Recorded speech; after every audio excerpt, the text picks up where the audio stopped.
Sayangnya ibu udah bangun. Tadi ibu kesini Ken masih tidur. Ibu habis beliin Ken makanan. Tadi Ken bilang makanan rumah sakit gak enak, makanya ibu beliin makanan kesukaan Ken. Anissa menyerobot sebelum putrinya menjawab pertanyaan suami. Ia takut sang anak bersedia ikut ayahnya. Jangan pegang-pegang. Ia melepaskan paksa genggaman tangan suami pada jemari sang anak. Kamu ini apaan sih? Datang-datang main serobot aja, protes Barah sembari menatap sebal pada istrinya. Udah waktunya Ken makan siang.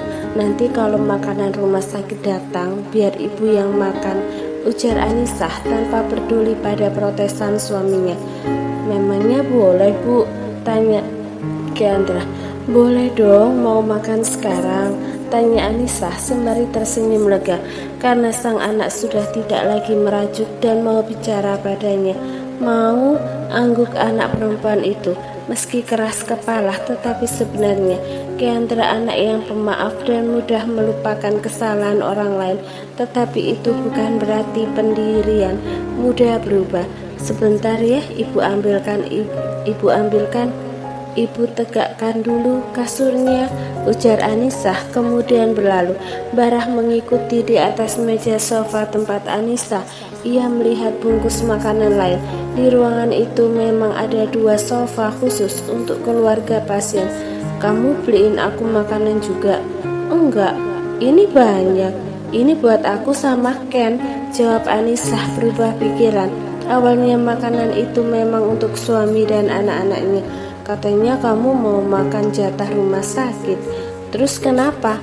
Memangnya aku nggak boleh makan makanan yang aku beli juga? Lagi pula buat apa mas tanya makanan? Mas kan udah dibawain makanan sama tamunya tadi, disuapin juga.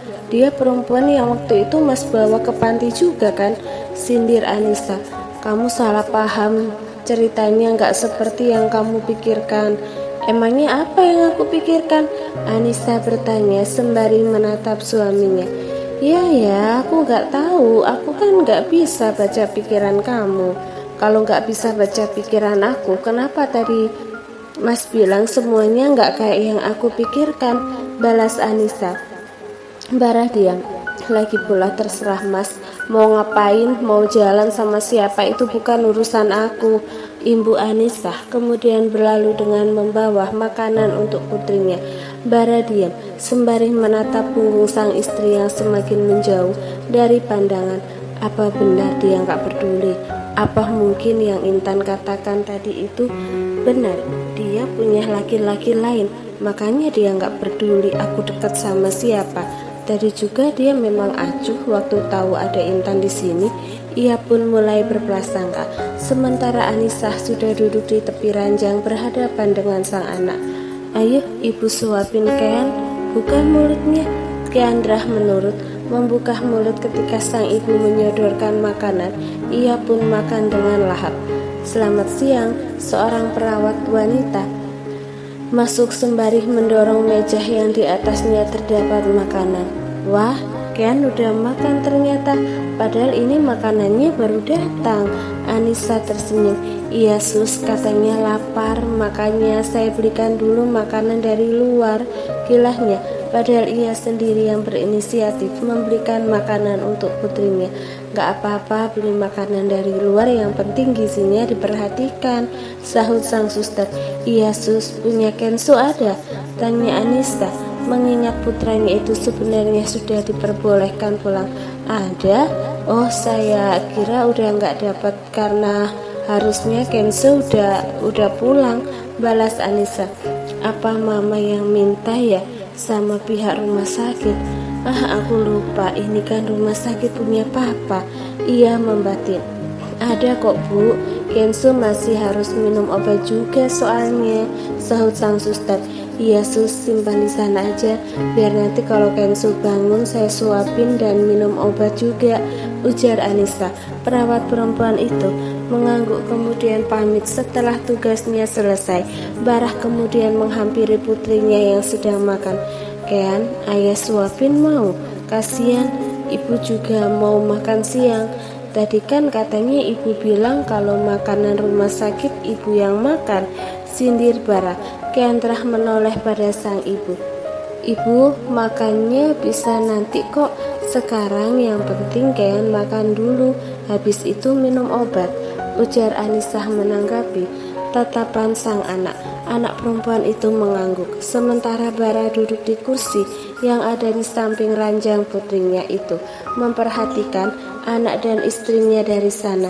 Aku udah kenyang, Bu, ujar Keandra saat sang ibu hendak menyuapinya lagi. Ini makanannya masih banyak loh, Ken baru makan beberapa suap aja. Tapi aku udah kenyang, Bu. Ya udah nggak apa-apa, Ken duduk dulu di sini. Nanti sebentar lagi minum obat. Iya, Bu. Anissa membawa sisa makanan Keandra dan menyimpannya di atas meja sofa saat hendak kembali. Di depan sana melihat suaminya sedang menggeser kursi mendekat pada ranjang. Di satu sisi ia senang melihat Keandra yang akhirnya bisa bertemu dengan ayahnya, tetapi di sisi lain ia pun takut semua itu akan menjadi bumerang untuk dirinya sendiri. Aku titip anak-anak dulu, aku mau ke masjid, ujar Anissa yang hanya diangguki oleh suaminya. Nanti tolong kasih obatnya buat Ken. 5 menit lagi. Barah lagi-lagi mengangguk tanpa mengatakan apa-apa. Ia pun sempat memandang sang istri yang keluar dari ruangan. Ayah, ibu mau kemana? Kenzo yang baru saja membuka mata dan melihat sang ibu keluar dari sana bertanya pada ayahnya. Kean, tunggu dulu di sini sebentar ya. Ayah mau ke Kenzo dulu, pamit Barah yang hanya diangguki oleh sang anak. Bara pun menghampiri putranya. Ibu mau ke masjid. Ia menjawab pertanyaan sang anak sebelumnya. Ayah nggak ke masjid juga. Nanti gantian. Kalau bareng-bareng nanti kalian nggak ada yang jagain, jawab Bara. Ken makan dulu ya. Mau ayah suapin? Tawar pria itu. Anak laki-laki itu menggelengkan kepala. Aku makannya nanti aja, nunggu ibu kembali. Aku mau disuapin sama ibu, jawabnya. Bara hanya tersenyum kemudian mengusap kepala putranya. Ya sudah kalau gitu. Beberapa saat kemudian ponsel pintar milik Bara berbunyi singkat tanda ada sebuah pesan yang masuk. Ia pun merogoh saku dan mengeluarkan benda itu lalu memeriksanya. Raut wajah Bara pun berubah seketika saat membaca pesan yang masuk. Jadi benar dugaan aku, dia dekat dengan laki-laki lain sampai berani-beraninya dia bermesraan di rumah sakit, padahal anak-anaknya lagi sakit, gumamnya dengan rahang mengeras. Kenzo yang berada berdekatan dengan sang ayah tentu saja bisa mendengar semua yang dikatakan ayahnya. Ayah kenapa? Ia bertanya. Bara yang sempat melupakan keberadaan sang anak pun menoleh, kemudian tersenyum. Gak ada apa-apa sayang. Aku minum obatnya kapan om? Tanya Keandra yang masih enggan memanggil ayah. Barah kemudian menghampiri putrinya. Panggil ayah dulu, baru nanti ayah kasih obat. Gak dikasih obat juga gak apa-apa, malah bagus.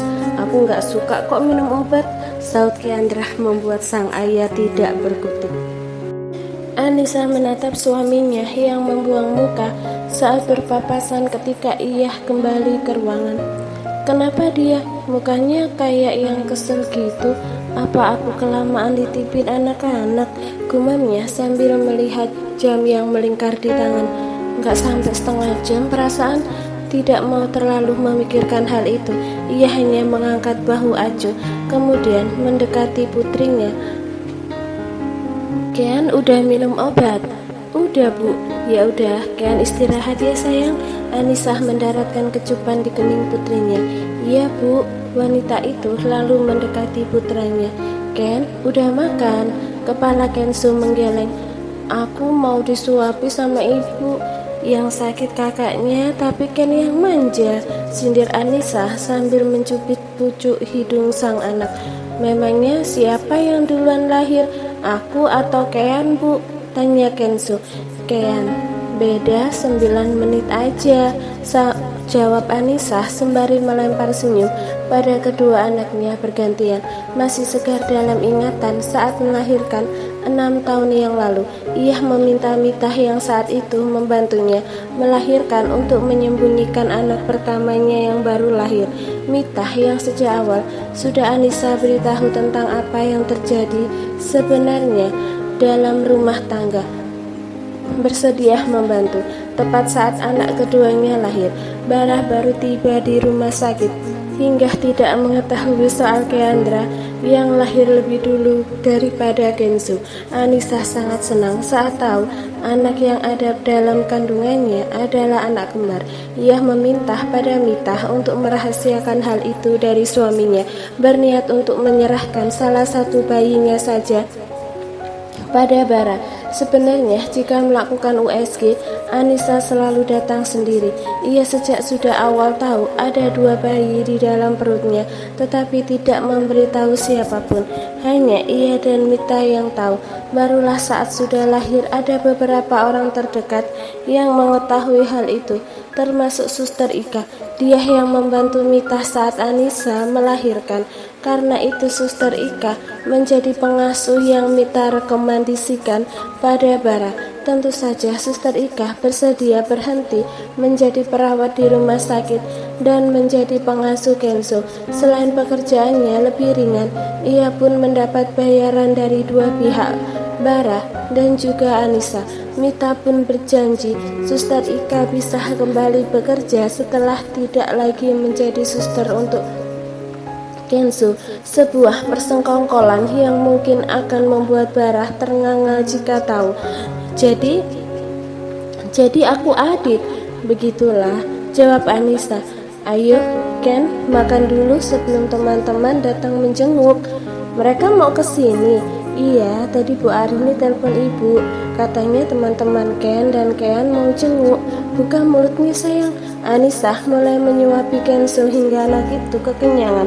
Tak lupa memberi obat. Ibu, Bu, tadi di depan sama siapa? Tanya Kenzo teringat pada ucapan ayahnya tadi.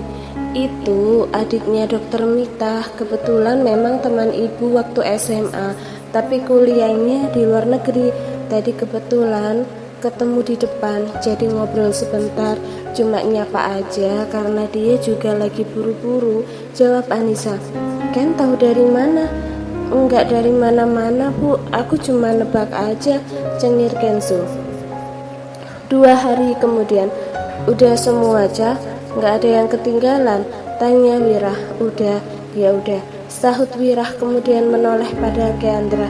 Ayo sayang, Om gendong. Enggak mau Om, aku udah besar, tolak Keandra. Wirah terkekeh. Om tahu Kean udah besar, tapi Kean kan belum sembuh benar. Ayo sini. Enggak mau, Keandra bersikuku menolak. Kean yakin enggak mau ikut aku sama ayah?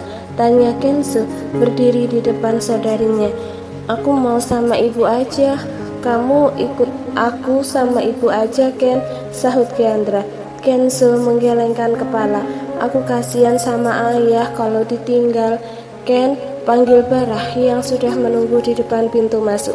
Ya udah aku pulang dulu Bu, nanti kapan-kapan aku nginep di tempat ibu kalau diizinkannya sama ayah, pamit Kenzo pada sang ibu. Iya sayang, Ken sering-sering kabari ibu ya, sahut Anissa. Mereka pun saling berpelukan. Ayo Ken pamit dulu sama ayah. Kenzo menarik tangan sang kakak yang menurut tanpa banyak membantah. Ken baik-baik ya, ujar Barah kemudian mengecup kening sang putri setelah memeluknya erat. Keandra hanya mengangguk tanpa mengatakan apapun. Dah, Kean, jumpa lagi nanti. Kenzo melambaikan tangan pada Keandra saat sang ayah menuntun tangannya. Dah semua, aku pulang duluan. Keandra dan yang lain membalas lambaian tangan Kenzo. Bara kenapa? Tanya Wirah pada Anissa dengan kening berkerut. Aku ngerasa sikap dia agak aneh, kayak acuh gitu. Atau mungkin cuma perasaan aku aja. Aku nggak tahu Rah, cuma emang 2 hari terakhir ini dia jadi lebih pendiam. Cuma Kean aja yang diajak ngobrol sama dia. Dia nggak ajak aku ngomong, Wirah menatap Anissa. Emang kamu mau banget ya diajak ngobrol sama dia? Anissa memutar bola mata malas mendengar perkataan pria itu. Kan konteksnya bukan di situ, Ra. Ini bukan soal aku mau atau tidak diajak ngobrol sama dia. Pria itu terkekeh. Iya, aku tahu sensi banget sih, cibirnya kemudian menghampiri Kendra. Ayo sayang, Om gendong. Nggak mau Om, aku mau jalan pelan-pelan aja. Ya udah kalau gitu Ken sama ibu, biar Om yang bawa tas. Anissa mendekati putrinya dan menuntun tangan sang anak. Sebenarnya ia pun bertanya-tanya dalam hati dengan perubahan sikap suami yang mengajukan dirinya. Bukan karena ingin dianggap, tetapi merasa aneh saja dengan perubahan sikap pria itu yang tiba-tiba. Tetapi ia pun tidak pernah berniat untuk bertanya. Kalian tunggu di depan, aku bawa mobilnya ke sini, ujar Wirah ketika mereka sudah tiba di lobi. Anissa hanya mengangguk berdiri, menunggu di depan pintu masuk bersama putranya. Tak lama kemudian mobil yang Wirah kendarai berhenti di depan mereka. Anissa membukakan pintu belakang untuk Kendra. Setelah itu ia pun duduk di kursi samping kemudi. Akhirnya kendaraan roda 4 itu melaju meninggalkan rumah sakit. Mau langsung pulang? Tanya Wirah ketika mobil yang ia kendarai sudah berada di jalan raya. Langsung pulang aja, Rah. Aku rasanya pengen istirahat di rumah setelah beberapa hari di rumah sakit. Biarpun di sana juga nggak ada kerjaan, tapi berasa kayak nggak istirahat aja, jawab Anissa. Kerjaan kamu gimana? Aku minta cuti sampai Ken benar-benar pulih dan masuk sekolah. Bu Rosi ngasih izin? Wirah kembali bertanya. Anggu Anissa. Kamu ngerasa aneh nggak sih sama bos kamu itu? Kedua alis Anissa saling mendekat. Apanya yang aneh? Ya aneh aja, Ca. Apa kamu nggak ngerasa kalau Ibu Rosi itu terlalu baik? Kamu belum lama loh kerja di sana. Anissa diam seraya berpikir. Baru kali ini ia terpikir hal itu. Entahlah, aku juga nggak tahu. Waktu itu sih cuma bilang kalau dia juga seorang ibu, jadi tahu apa yang aku rasakan. Mungkin memang hanya perasaan aku, sahut Wirah. Setelah itu tidak ada lagi percakapan di antara mereka hingga beberapa saat kemudian tiba di tempat tujuan.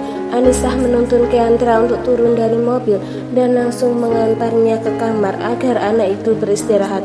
Ibu tinggal dulu ya sayang, mau beres-beres, kalau ada apa-apa Ken panggil aja. Iya ibu. Saat tiba di depan kamar Kendra, ponsel Anissa berbunyi singkat. Ia pun membaca pesan yang masuk. Besok aku akan jemput Ken untuk tinggal sama aku. Begitu isi pesan yang masuk ke ponsel Anissa dan dikirim oleh Bara. Ken kan nggak mau ikut, dia sendiri yang nolak. Aku juga nggak akan izinkan Mas bawa dia secara paksa. Itu isi pesan balasan yang dikirim Anissa pada suaminya. Aku tidak sedang minta izin sama kamu. Aku hanya memberitahu jika mau aku bisa ajukan gugatan hak asuh anak dan kamu bisa kehilangan hak asuh karena kamu punya pria lain. Aku juga nggak mau anakku diasuh oleh pria yang bukan ayahnya dan belum tentu sayang sama dia seperti ayah kandungnya sendiri. Barah kembali membalas pesan. Hah? Ngomong apa sih dia ini? 2 hari diam, nggak pernah ngajak ngomong. Nggak apa, tahu-tahu ngirim pesan nggak jelas kayak gini, gerutu Anissa kemudian abai.